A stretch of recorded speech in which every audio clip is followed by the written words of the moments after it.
प्रिया कहाँ है? मायके गई है बच्चों के साथ। और वैसे भी उसके यहाँ रहने ना रहने से तुझे क्या फर्क पड़ता है? अच्छा, थोड़े दिन दूर रहेगी तो अकल आएगी उसे।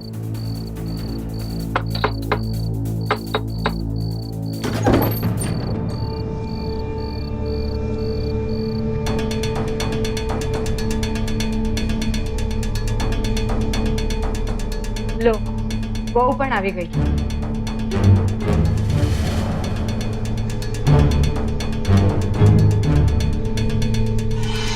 प्रिया, ये कौन है बेटा?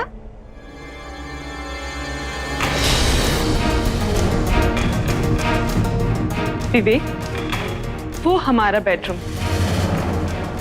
आज से तुम वहीं रहोगे मेरे साथ। हरी भाई, जरा साहब का सामान मेरे कमरे में तो रख दो।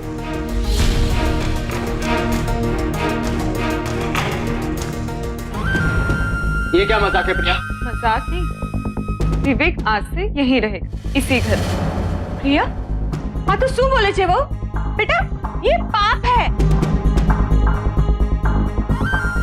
तुम्हारी हिम्मत कैसे हुई मेरे ही घर में मेरे सामने एक अजनबी जवान लड़के को रूम में रखने की? हमारा कमरा नहीं, वो मेरा कमरा है। तुम मेरी पत्नी हो, तुम ऐसा नहीं कर सकती। मैं ऐसा कर सकती हूँ, रोक सकते हो तो रोक लो। और वैसे मुझे पूरा अधिकार है अपने हिसाब से जीने, और कानून मुझे पूरी इजाजत देता है ये सब करने की। ये रहे मेरे कानूनी दस्तावेज। पढ़ना तो आता है ना तुम्हें, तो पढ़ लो। मैं बहुत थक गई, आराम करने जा रही हूँ। हैरान होंगे आप ये देख कि एक शादीशुदा महिला अपने पति और परिवार के होते हुए उम्र में खुद से 10 साल छोटे एक लड़के को अपने बेडरूम में लाने के लिए तैयार हो गई, वो भी अपने पति की मौजूदगी में। हिंदू मैरिज एक्ट 1955 के तहत पॉलीगैमी और पॉलीएंड्री गैर कानूनी है, यानी एक ही समय पर ना एक से अधिक पत्नियां हो सकती हैं, ना एक से अधिक पति।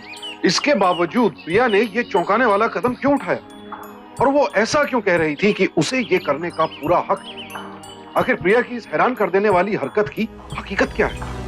मम्मी नाश्ता, मम्मी जल्दी दो। हाँ लेकर आई अभी। एक रुकना, मम्मी नाश्ता जल्दी। हाँ बस बस लेकर आई, अभी हो गया। क्या इतना शोर मचा रखा है? हाँ बोला ना अभी लेकर आ रही हूँ। देखो तुम्हारा पसंद का नाश्ता बनाया, ढोकला, थेपला। फटाफट पूरा नाश्ता खत्म करो, स्कूल के लिए बिल्कुल देरी नहीं होनी चाहिए, समझे? वो मारी पूजा ने थाली तो आपजे बेटा। हाँ बा, अभी लेकर आई। फूल, नारियल, अगरबत्ती सब। भागी रही आपकी थाली। मैं भी आती हूँ।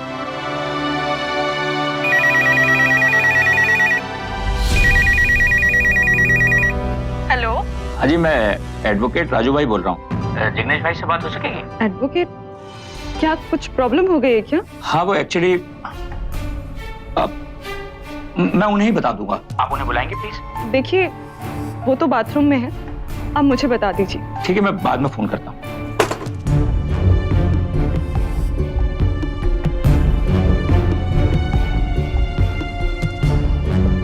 सुनिए, कोई मुश्किल है क्या? नहीं, क्यों? वो जब आप बाथरूम में थे ना, तो किसी एडवोकेट राजू भाई, उनका फोन आया था। अब मैंने कहा आप मुझे बता दीजिए, तो कहने लगे नहीं सिर्फ आपको ही बताएंगे। क्या हुआ? सब ठीक है ना? क्या पता, होगा कोई फैक्ट्री से जुड़ा मामला। तो फोन कर लीजिए ना। नहीं, लेट हो रहा है, फैक्ट्री जाकर ही फोन कर लूंगा। अरे जूस। नहीं, इच्छा नहीं।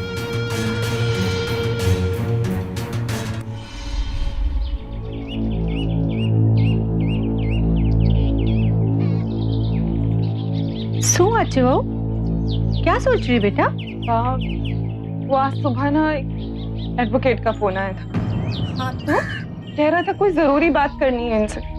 मैंने पूछा तो मुझे बताया ही नहीं, इनसे भी पूछा तो इन्होंने भी टाल दी। मुझे ना एक बहुत अजीब सा डर लग रहा है। अरे बेटा, रेवा देने बेटा वो काम धंधे वाला आदमी है, 100 तरह के काम होते हैं, तू परेशान क्यों होती है बेटा? चल अब जल्दी कर, हाथ जल्दी चला, बच्चों को लेने स्कूल जाना है ना। चल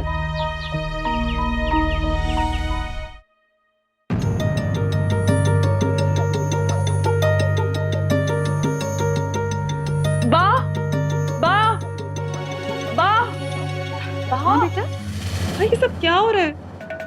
अभी दिवाली पर ही तो करवाया था पेंट। मैंने तो कोई खबर नहीं बेटा, जिगू ने कुछ बताया भी नहीं।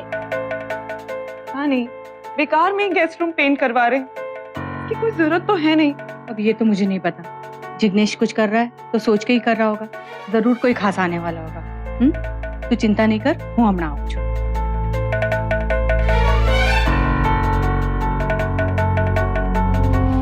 पापा क्या लाए हो? पापा आपके लिए चॉकलेट लेकर आए। Thank you. पापा मेरी आइसक्रीम। मेरा बच्चा, देखो आइसक्रीम खाने से ना गला खराब हो जाता है, इसलिए पापा आपके लिए भी चॉकलेट लेकर आए हैं। पापा जाओ जाकर पढ़ाई करो। हैं?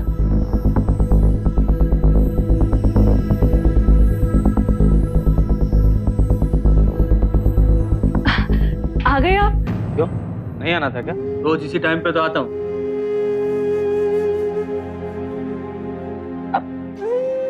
अकेले आए हैं? किसी को साथ में लाना था। ठीक है, पानी लेकर आओ।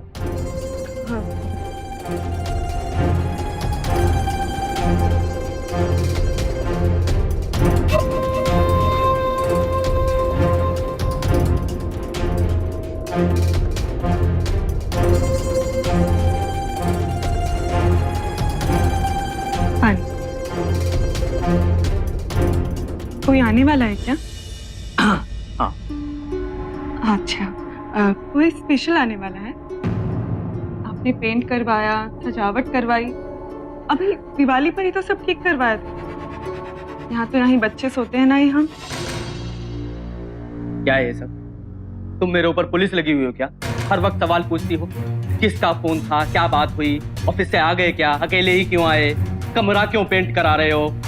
अरे मेरा घर है, मेरा मन है, जो चाहे करूं मैं। सवाल पूछ पूछ के दिमाग खराब कर देती हो, सर पे ही चढ़ी रहती हो। मैं तो बस ऐसे ही। क्या ऐसे ही? हैं? क्या ऐसे ही? देखिए क्या बात है जिग्नेश, आप आजकल बिना बात ही झल्लाते रहते हैं, ना ही ठीक से बात करते हैं। आरती उतारो तुम्हारी। हैं? मर्द हूं मैं, 100 काम होते हैं, 100 जरूरतें होती हैं।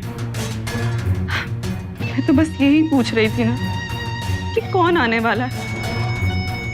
जब आएगा तो तुम्हें पता चल ही जाएगा। घर में ही आएगा ना, कहीं बाहर छुपा के तो नहीं रख रहा हूं मैं उसे। सवाल पूछ पूछ के दिमाग खराब कर दिया है।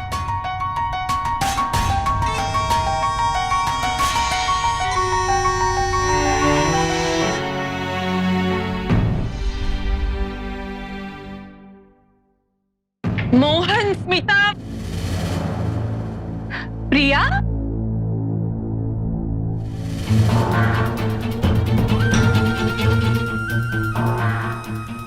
आओ हर्षा, तुम्हें कमरा दिखाता हूं।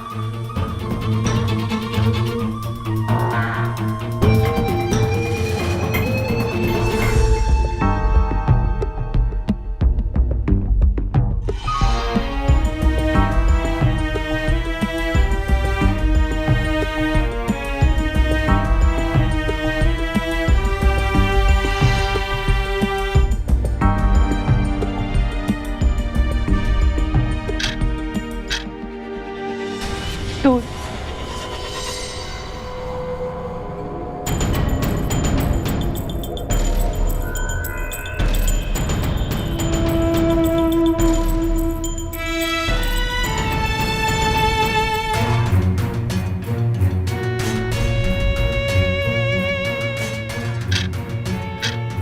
अब तक नहीं आए, इतनी रात हो गई है।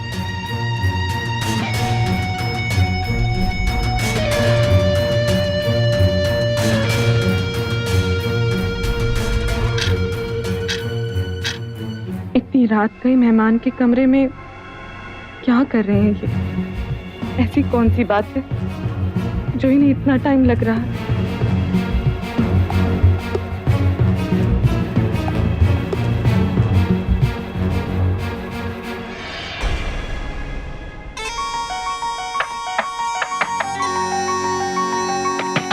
जिग्नेश, जिग्नेश, जिग्नेश दरवाजा खोलिए। जिग्नेश, जिग्नेश दरवाजा खोलिए। क्या है? क्यों परेशान कर रही हो? मुश्किल क्या है तुम्हारी? पूरे घर में शोर मचा के रखा है, सारे घर को तमाशा बना दिया। अच्छा, तमाशा मैंने बना रखा है? हाँ, तमाशा मैंने बना रखा है? तमाशा तो आप बना रहे हैं जिग्नेश। अरे, मेहमान बोलकर एक जवान लड़की को घर पर ले आए। नहीं छोड़ूंगी। अरे कहाँ जा? निकाल के रहूंगी। अभी के अभी उसे मेरे घर से निकाल के रहूंगी। बहुत जबान चलती है तेरी। क्या गलत किया है मैंने? कुछ नहीं। फिर मुंह क्यों छुपाऊं मैं? हा? कुछ गलत नहीं किया मैंने। मैत्री करार किया है उस लड़की के साथ, मैत्री करार, समझी तू? और अब चुपचाप करके अपने कमरे में बैठ। मूड खराब कर दिया।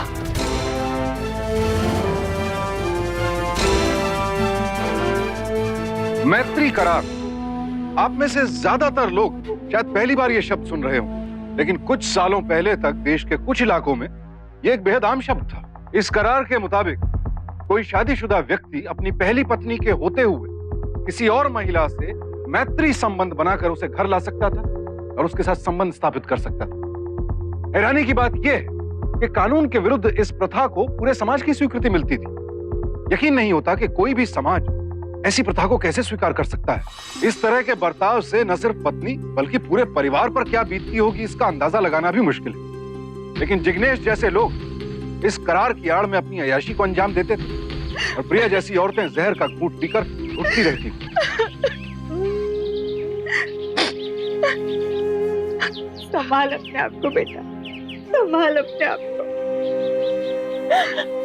कैसे संभालूं बाप, कैसे संभालूं? अपनी आंखों के सामने, अपने ही घर में अपनी गृहस्थी बिगड़ते कैसे देखूं, कैसे संभालूं? पर हमें रोने से भी तो कुछ नहीं मिलेगा ना बेटा। इस जिग्नेश ने तो मेरा सर ही शर्म से झुका दिया। जिग्नेश ऐसा कैसे कर सकते हैं मेरे साथ, बच्चों के साथ? आप समझाइए ना उन्हें, आप कहिए उन्हें कि उस लड़की को वो यहाँ से बाहर निकाल के फेंक दे। मैं क्या करूं बेटा? जिग्नेश ने जो किया है ना, इस समाज ने भी उसे मान्यता दे रखी है। आप रोकिए उन्हें इस बात से, उन्हें अपनी गलती सुधारने के लिए कहिए ना बाप। बेटा, पुरुषों के अहंकार को हम सह तो सकते हैं पर तोड़ नहीं सकते। फिर चाहे वो हमारा पति हो या हमारा बेटा, हम नहीं तोड़ सकते। तो जो बेटा,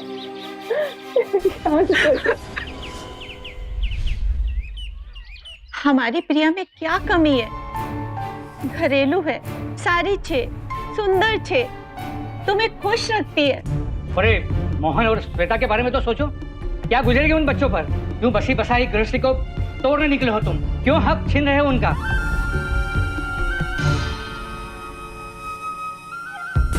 पढ़िए, मैत्री करार है ये।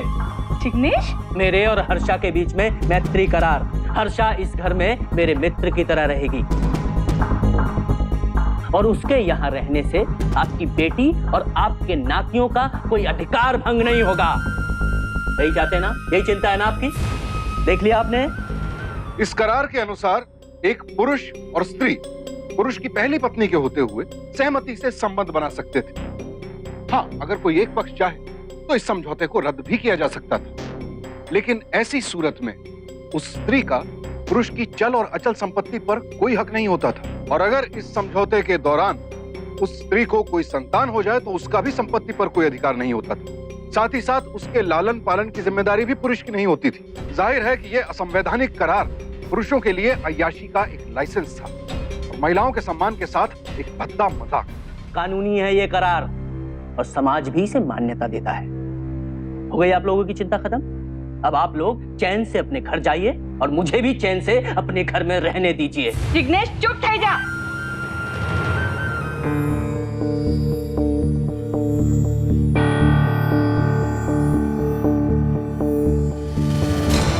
सबकी वजह ये है सारे फसाद की जड़। छोड़िए उसे। किसी ने नैन मटक्का करके मेरे जिग्नेश को फंसाया है। क्या चाहती हो? क्यों मेरी बेटी की जिंदगी बर्बाद करना चाहती हो? छोड़िए इसे। ये मेरा जाति मामला है और आप लोगों को इसमें दखल देने का कोई हक नहीं है। क्यों नहीं?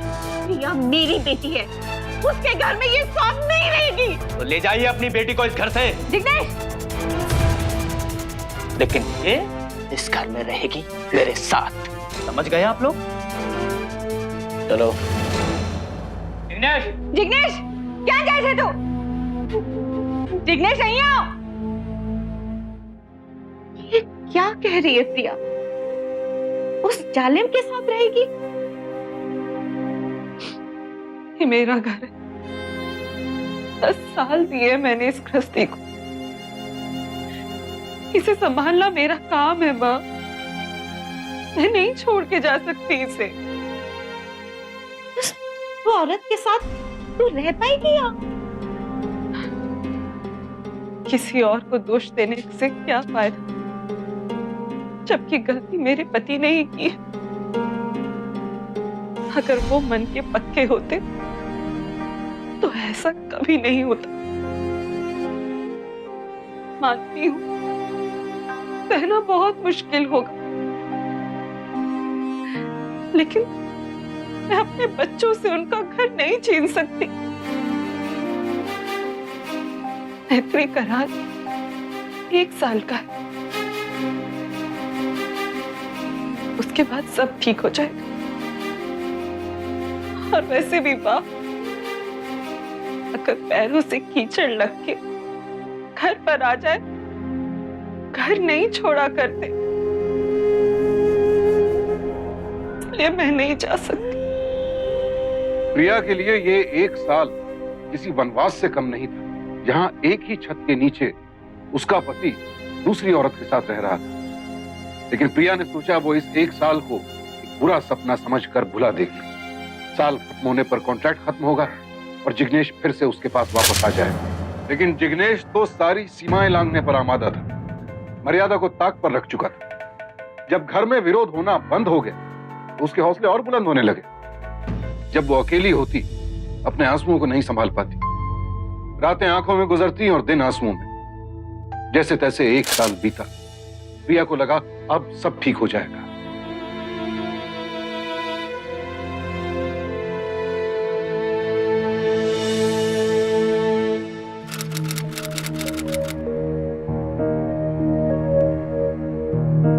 बा, ये दिन भी बीत गए।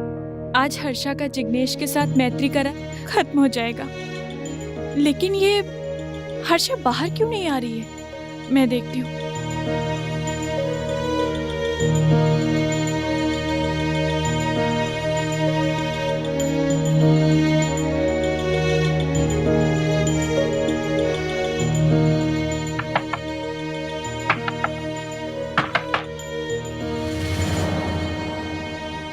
वो मैं ये कहने आई थी कि आज 1 साल पूरा हो गया है।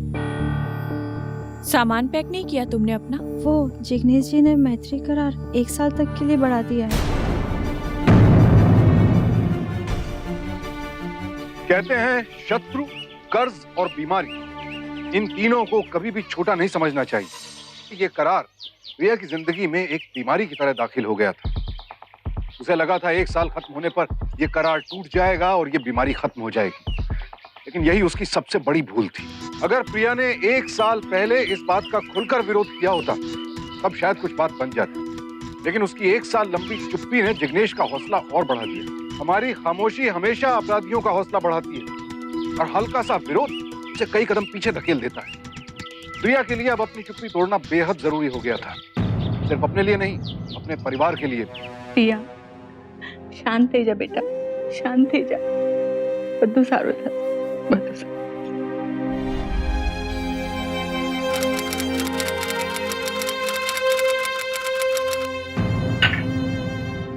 प्रिया,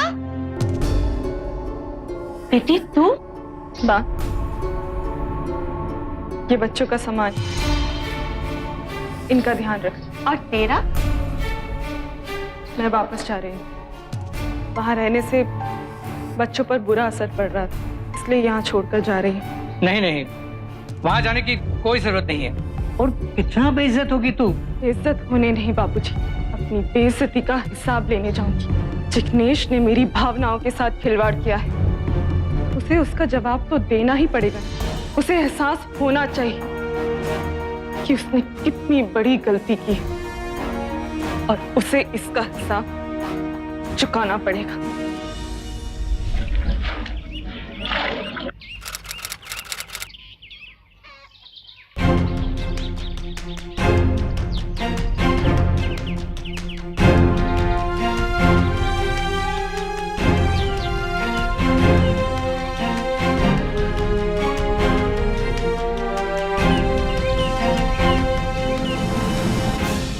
माँ, दीदी, दीदी। जाओ तुम दोनों बाहर खेलो। बेटी, हाँ माँ। तू आ गई? माँ, ये कुछ पैसे बापू की दवाई के लिए, कुछ घर के राशन के लिए और कुछ इन दोनों की पढ़ाई के लिए। तू बैठ बाबा के पास, मैं चाय लेके आती हूँ तेरे लिए। अब तबीयत कैसी है बापू? तू नहीं होती बेटा तो तेरा ये बात वो कब का। ऐसा क्यों कहते हो बापू? सब ठीक हो जाएगा।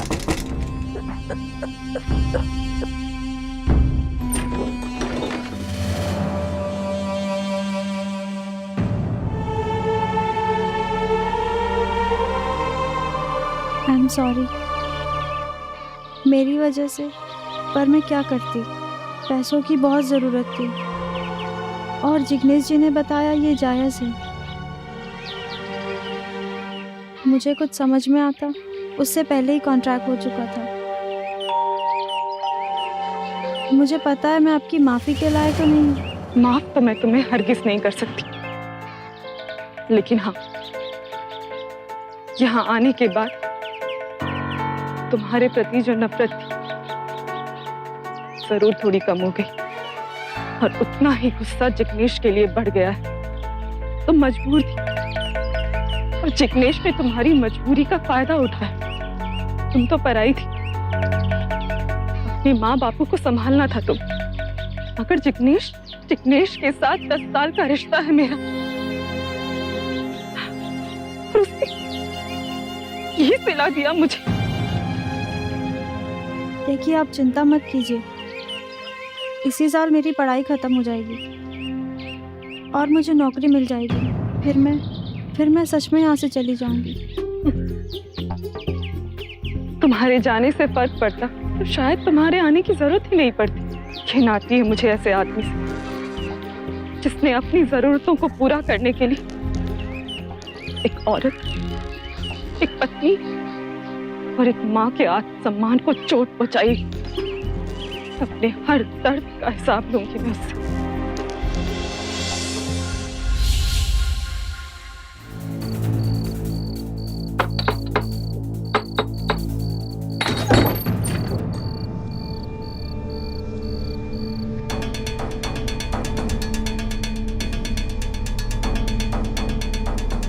लो, બહુ પણ આવી ગઈ।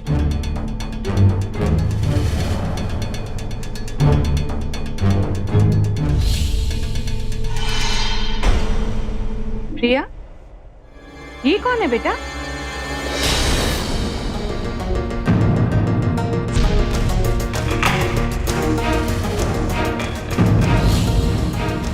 विवेक, वो हमारा बेडरूम, आज से तुम वहीं रहोगे मेरे साथ। हरी भाई, जरा साहब का सामान मेरे कमरे में तो रख दो।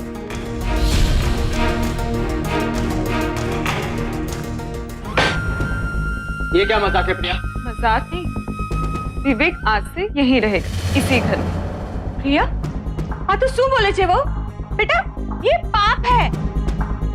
तुम्हारी हिम्मत कैसे हुई मेरे ही घर में मेरे सामने एक अजनबी जवान लड़के को रूम में रखने की? हमारा कमरा नहीं, वो मेरा कमरा है।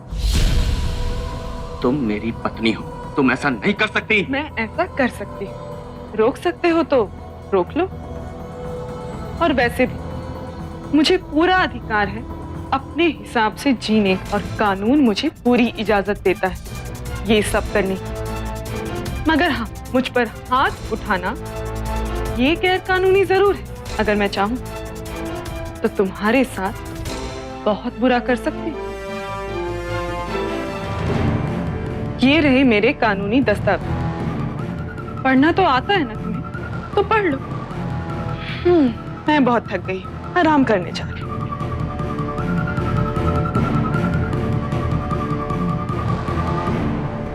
हिम्मत कैसे हुई उसकी मेरे ही घर में किसी पराये मर्द को लेकर आने की? ये मेरा घर है, तो मैं चुप नहीं बैठूंगा। प्रिया, प्रिया दरवाजा खोलो, दरवाजा खोलो प्रिया, दरवाजा खोलो प्रिया। लो, मुझसे बुरा कोई नहीं होगा अगर दरवाजा नहीं खोला। कभी तो बाहर निकलेगी ना।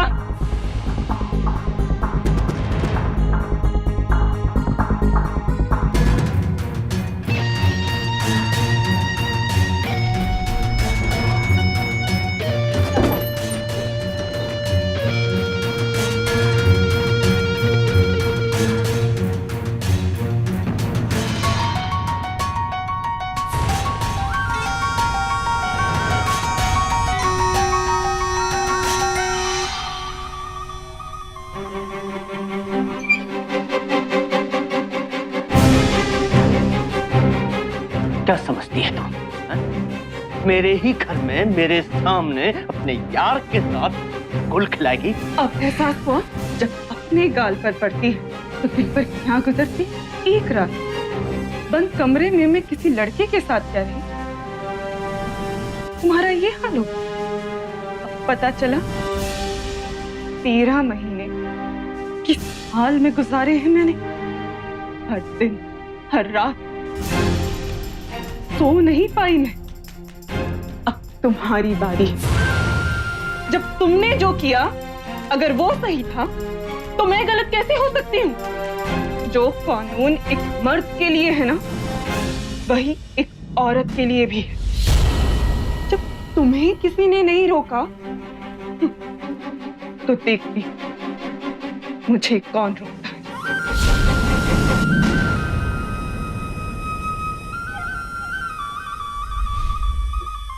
देखिए जिग्नेश भाई, मैं आपकी इसमें क्या मदद कर सकता हूं? प्रिया मैत्री करार का इस्तेमाल कर सकती है जैसे आपने किया।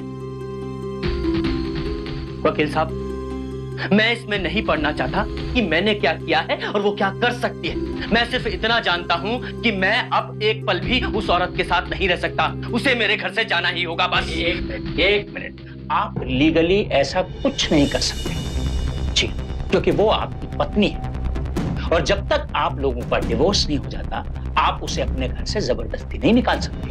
ठीक है, निकाल नहीं सकता ना, तो आप डिवोर्स दिलवाइए।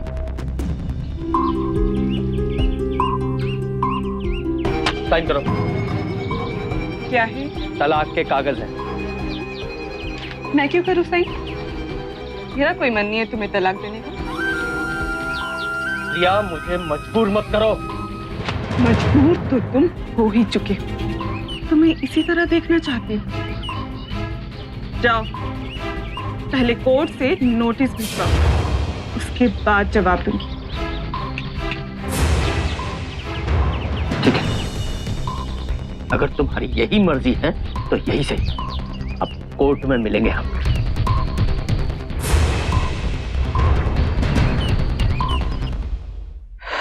देखो बेटा, तुम्हें अगर जिग्नेश के साथ रहना ही नहीं है तो मेरा कहना मानो, तलाक दे दो उसको। और ये कोर्ट कचहरी के चक्कर में क्यों पड़ रहे हो तुम? नहीं बापूजी, इतनी आसानी से नहीं छोड़ सकती उसे। उसने जो किया है उसका खामियाजा उसे भुगतना पड़े। मैंने जवाब में कोर्ट का नोटिस भिजवा दिया। नोटिस के जवाब में जो मुझे दिख रहा है मिस्टर जिग्नेश, वो इतनी आसानी से मानने वाली नहीं है। ये तलाक आपको बहुत महंगा पड़ने वाला है। उसने बच्चों की कस्टडी मांगी, आपकी चल अचल संपत्ति में आधा हिस्सा और मंथली मेंटेनेंस भी। जैसे वो मांगेगी और मैं दे दूंगा। आप नहीं, अगर कोर्ट कहेगी तो आपको देना ही पड़ेगा। मेरी राय, कोर्ट के बाहर सुलह कर लीजिए, फायदे में रहेंगे, वरना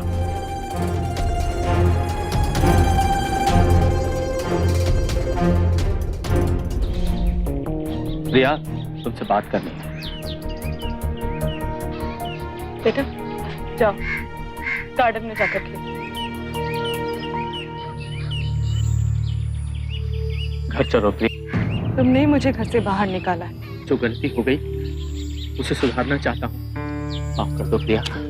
माफी गलती के लिए मिलती है जिग्नेश, गुनाह के लिए सिर्फ सजा मिलती है।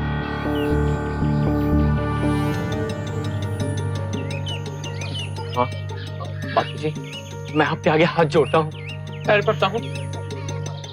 प्रिया को समझाइए, मैं सब ठीक कर लूंगा। मैं मैत्री करार भी तोड़ लूंगा। तुम मुझे पाने की उम्मीद से नहीं आए हो जिग्नेश, बल्कि अपनी प्रॉपर्टी के खो जाने के डर की वजह से आए। लेकिन अब मैं वापसी में दिलचस्प नहीं, तुम यहाँ से जा सकते हो, अब कोर्ट में ही मिलेंगे। बाबा जी चलिए। प्रिया, बाबूजी, हाँ बात तो सुनो प्रिया। देखो मिलॉर्ड, मेरे क्लाइंट जिग्नेश का अपनी पत्नी प्रिया के चरित्र पर से विश्वास उठ गया था। उन्होंने हर्षा से मैत्री करार किया, मगर बदला लेने के लिए प्रिया ने किसी विवेक नाम के व्यक्ति से मैत्री करार किया। अपने पति के होते हुए किसी गैर मर्द के साथ वो किसी दूसरे कमरे में रह रही थी। आज अध्यक्ष राणा, मेरे क्लाइंट ने कोई भी मैत्री करार नहीं किया। वो तो केवल जिग्नेश को उनकी गलतियों का एहसास दिलाने के लिए अपने चचेरे भाई के साथ घर पर रही थी। एक मिनट, पहले मुझे ये बताएं कि मैत्री करार की कानूनी मान्यता है कहां? मैत्री करार की चौंकाने वाली सच्चाई जब अदालत के सामने आई तो अदालत ने इसे सिरे से खारिज कर दिया, क्योंकि ना तो हमारा कानून और ना ही संविधान ऐसे किसी भी करार को मान्यता देता है। लिहाजा अदालत ने इसे गैरकानूनी घोषित करते हुए इस पर रोक लगा दी। सम्मान और उसूलों की लड़ाई में प्रिया की ये पहली बड़ी जीत। उधर जिग्नेश सोच रहा था कि हर्षा ने गर्भपात करवा लिया है, इसलिए वो हर्षा के साथ शारीरिक संबंधों की बात से साफ मुकर गया। उसने अदालत में बयान दिया कि हर्षा महज उसकी एक दोस्त थी जो उसके घर रहने आई और बाद में खुद अपनी मर्जी से चली। उसने ये भी कहा कि हर्षा को लेकर प्रिया के सारे शक बेबुनियाद। दोनों पक्षों की दलीलें सुनने के बाद अदालत ने इस मामले की अगली सुनवाई 1 महीने बाद तय की। योर ऑनर, पिछली सुनवाई के दौरान जिग्नेश ने अदालत में गलत बयानी की। उसने कहा था कि हर्षा के साथ उसका कोई संबंध नहीं।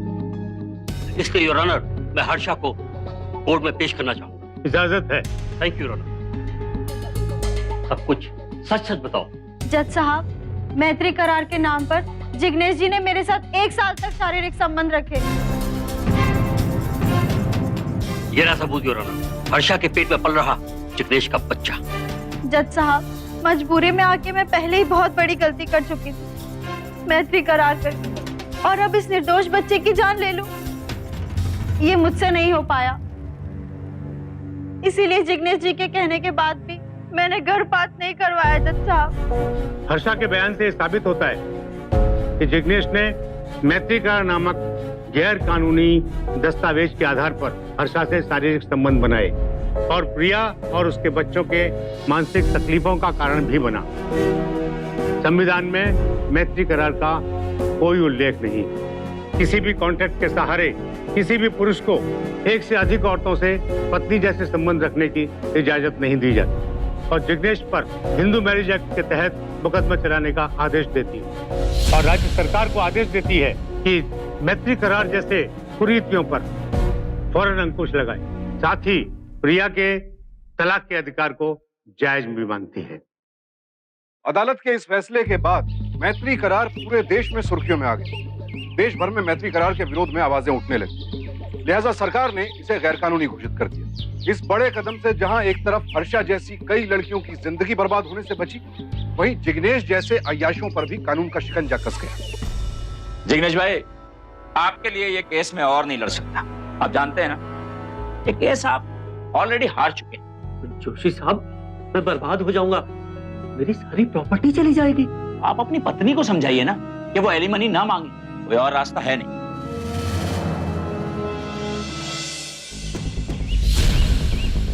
तुम? हाँ, मैं। तुम्हें जो चाहिए था वो मिल गया है। अब एलिमनी की मांग मत करना। महीने के महीने तुम्हें खर्च मिलता रहेगा, लेकिन अपनी प्रॉपर्टी में से एक भी पैसा मैं तुम्हें देने वाला नहीं हूँ, समझी? मैं चाहूँ तो कोर्ट से सारी प्रॉपर्टी ले सकती हूँ। अंजाम अच्छा नहीं होगा प्रिया। अगर मैं चाहूँ तो लाख 2 लाख देकर ये छुटकारा पा सकता हूँ। अच्छा, छुटकारा पाओगे? हाँ, छुटकारा पाओगे? क्या सोचा तुम? जब कोर्ट में तुम्हारी बात नहीं मानी तो तुम इस तरह बाहर जान की धमकी दोगे मुझे? हाँ, क्या करोगे? मार डालोगे? औरत को धमकी दे? अरे मेरी बीवी है। भीड़ ने जिग्नेश को पकड़कर पुलिस के हवाले कर दिया और उसे ये सख्त हिदायत देने के बाद छोड़ा गया कि वो आइंदा कभी प्रिया के घर के आसपास नजर ही नहीं आए। उधर अदालत ने प्रिया को उचित मुआवजा देने का आदेश तो दिया ही, साथ ही साथ जिग्नेश को 3 साल कारावास की सजा भी सुनाई। प्रिया अपने लिए इंसाफ चाहती, गुनहगार को सजा दिलवाई। सन 1982-83 में राज्य सरकार ने न सिर्फ मैत्री करार को गैरकानूनी घोषित किया, बल्कि महिलाओं को जागरूक करने के लिए एक अभियान भी चलाया। प्रिया के एक साहसिक कदम ने न जाने कितनी महिलाओं को इस भौर में फंसने से बचा लिया। लेकिन जिग्नेश जैसे लोग रास्ते ढूंढ ही लेते हैं। एक बार फिर से सर्विस कॉन्ट्रैक्ट के नाम पर मैत्री करार को जीवित रखने की कोशिश की, लेकिन इस बार सरकार सजग थी और एक विशेष आदेश के तहत इस तरह के हर कॉन्ट्रैक्ट को खारिज कर दिया गया। अब सवाल ये उठता है कि आखिर हर्षा जैसी महिलाएं जिग्नेश जैसे लोगों के जाल में फंसती ही क्यों हैं? वजह है अज्ञानता। महिलाओं को अपने लिए बनाए गए कानूनों और अपने अधिकारों की पूरी जानकारी होनी चाहिए, और अगर पूरी जानकारी नहीं भी है तो गलत और सही के बीच फर्क को टटोलिए, तो गलत के खिलाफ आवाज बुलंद कीजिए, जैसे प्रिया ने। याद रखिए, हमारे देश का कानून किसी भी शादीशुदा पुरुष या महिला को विवाहितर संबंध यानी एक्स्ट्रा मैरिटल संबंध बनाने की इजाजत नहीं देता है, और ऐसे मामले में दोषी पाए जाने पर आईपीसी की धारा 497 के तहत 5 साल तक के कारावास की सजा दी जा सकती है। सावधान हो जाइए, सतर्क हो जाइए, अपने अधिकारों को जानिए। अब मैं सुशांत सिंह आपसे इजाजत लेता हूँ। कल फिर मुलाकात होगी ऐसी ही एक और बेजोड़ मिसाल के साथ। देखते रहिए सावधान इंडिया, 100 दिन 100 पॉइंट।